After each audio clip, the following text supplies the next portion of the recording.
이분의 경우에는 다른 분들에 비해 투약 횟수나 양도 조금 적긴 했지만요, 그렇다고 하더라도 수십 회에는 달하는 만큼 상습성도 인정이 될 정도는 됐는데요, 그럼에도 불구하고 상대적으로 선처를 받은 것은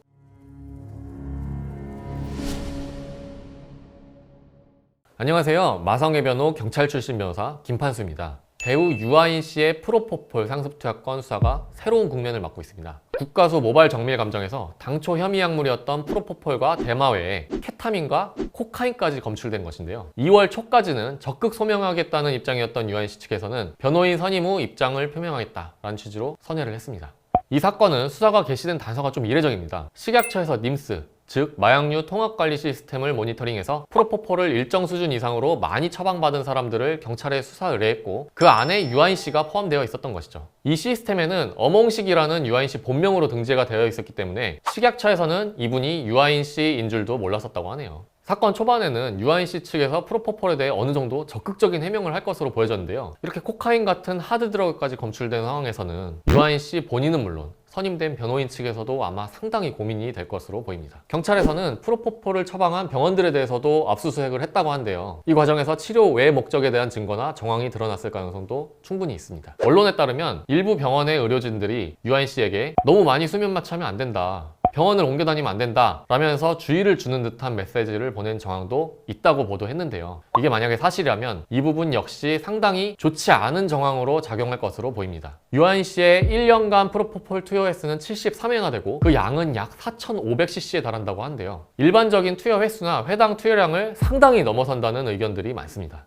유아인 씨와 변호인 측에서 어떤 대응 전략을 세우고 있는지는 모르겠지만요, 이 사건의 대응 방향 수립을 위해서는 2013년경 있었던 연예계 프로포폴 상습 투약 사태를 되돌아볼 필요가 있겠습니다. 우리나라 국민들에게 프로포폴이라는 약물이 본격적으로 알려진 건 2009년에 팝스타 고 마이클 잭슨이 사망하면서부터인데요, 이에 따라 우리 정부는 2011년부터 프로포폴을 마약류관리법상 향정 라목으로 지정하여 오남용을 규제해 왔습니다. 이때 수사를 받은 많은 연예인들을 살펴보면요, 대응 방식에 따라 그 처분 수위가 조금씩 달라졌는데요, 대부분 불구속 기소되어 재판에서 징역형의 집행유예 판결을 받으면서 마무리가 되었었는데요, 유독 한 연예인의 경우에만 재판 없이 벌금형의 약식 기소 처분으로 사건이 종결되었습니다. 이분의 경우에는 다른 분들에 비해 투약 횟수나 양도 조금 적긴 했지만요, 그렇다고 하더라도 수십 회에는 달하는 만큼 상습성도 인정이 될 정도는 됐는데요, 그럼에도 불구하고 상대적으로 선처를 받은 것은 수사 초기부터 별다른 변명을 하지 않고 모든 혐의를 인정하고 반성의 의사를 내비쳤기 때문인 것으로 보입니다. 다른 분들의 경우 대부분 치료 목적으로 수면 마취를 받았을 뿐 오남용은 없었다라는 취지로 대응을 했지만 투약 횟수나 빈도,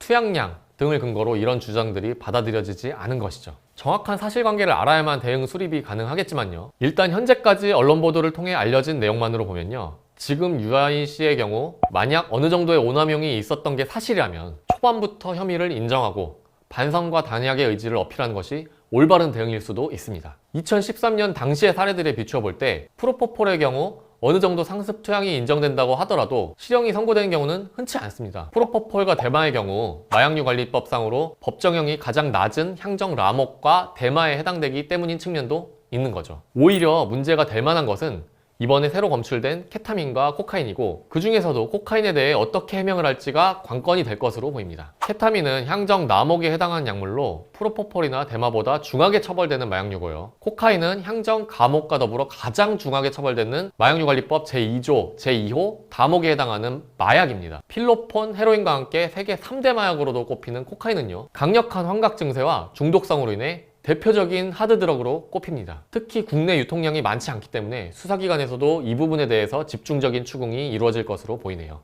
저도 몇 년 전에 언론에 집중적인 관심을 받았던 연예인 마약 투약 사건을 수행하면서 집행유예 판결로 잘 마무리했던 경험이 있는데요, 그 사건과 물론 여러 가지 측면에서 차이는 있겠지만 그때 경험을 토대로 현재까지 나온 언론 보도 내용을 보면요, 결국 드러난 부분에 대해서는 깨끗하게 혐의를 인정하고 오히려 약물 입수 경로 등에 대해서도 수사 협조를 하고 향후 단약에 대한 의지를 표명함으로써 수사 범위가 더 이상 확대되지 않은과 동시에 최대한 관대한 처분을 받는 쪽에 대응을 하는 것이 현명할 것으로 보입니다. 자, 그래서 오늘은 유아인 씨의 프로포폴 등 마약류 투약 사건에 관하여 알아보면서 이를 토대로 마약 사건을 어떻게 대처해야 할지에 대해서도 알아봤습니다. 궁금증은 언제든지 아래 댓글로 남겨주셔도 되고요, 댓글에 제 연락처를 적어 놓을 테니까 언제든지 전화 주시면 자세히 알려드리겠습니다. 오늘 영상은 여기까지고요, 다음 영상도 알찬 내용으로 찾아뵙겠습니다. 영상이 유익하셨으면 구독과 좋아요 부탁드립니다. 끝까지 봐주셔서 감사합니다.